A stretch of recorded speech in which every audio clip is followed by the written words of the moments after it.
Eneo hili halikuletwa na tetemeko la ardhi, bali ni shughuli za binadamu ambazo zimekuwa zikifanywa kinyume na sheria kutokana na mamlaka kuzuia uchimbaji. Licha ya siku za nyuma kuonekana serikali ilijipatia kipato kupitia ushuru kutoka kwa wachimbaji hawa, lakini kwa sasa sheria imechukua mkondo wake kuyanusuru maeneo haya licha ya juhudi hizo kutofanikiwa. Ukosefu wa ajira unatajwa kuwa ndio chanzo cha vijana wengi kujikuta wapo kwenye eneo hili.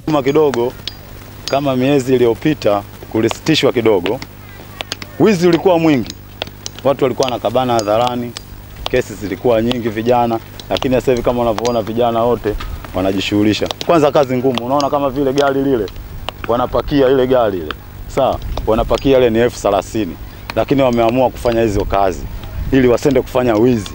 Sasa watu wa aina hii tena watoe maeneo kama haya, unawapeleka wapi? Wanaenda kufanya nini? Umetengwa, si tupo lazi, yani tupo vizuri sana, tunakwenda huko bila tatizo lolote. Lakini ninachoona kama ni propaganda, kwa sababu ni maneno tu kama maeneo yametengwa. Najua maeneo yametengwa labda kuchukua kifusi. Tuambia kuna kijimlima kidogo sio cha kuchukua kifusi, ni kikundi kidogo ambacho kipo juu huko ndio kinafanya mambo yake. Sisi wagongaji kama wagongaji hakuna hatujapata eneo huko. Mohamed Hamisi ni katibu wa Umoja Group, kikundi ambacho kinajihusisha na uchimbaji wa kokoto. Anazitaja changamoto zinazowakabili. Ni kutokana na maeneo tuliyokuwa nayo ni madogo kiasi kwamba tunashindwa kuweza ku-maintain kutokana na wingi wa vijana ambao wanahitaji kufanya kazi kwa ajili ya kujipatia vipato vyao. Sasa kutokana na eneo tuliyokuwa nalo, eneo ni dogo ambalo linatusumbua kuweza kufanya kazi katika mazingira mazuri. Mkuu wa wilaya Kigamboni Hashim Mgandilwa anaweka wazi ukweli kuhusu eneo hilo na wachimbaji. Naendelee kutoa wito.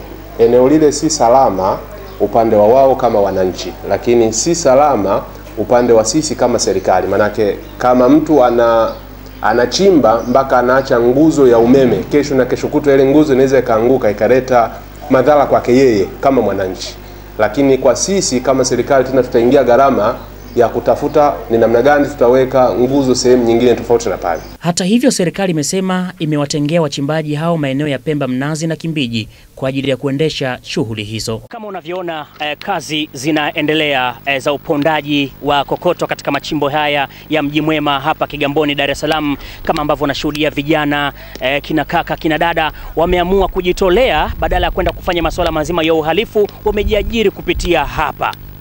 Kutoka hapa Kigamboni, Beni Mwanantala, Star TV, Dar es Salaam.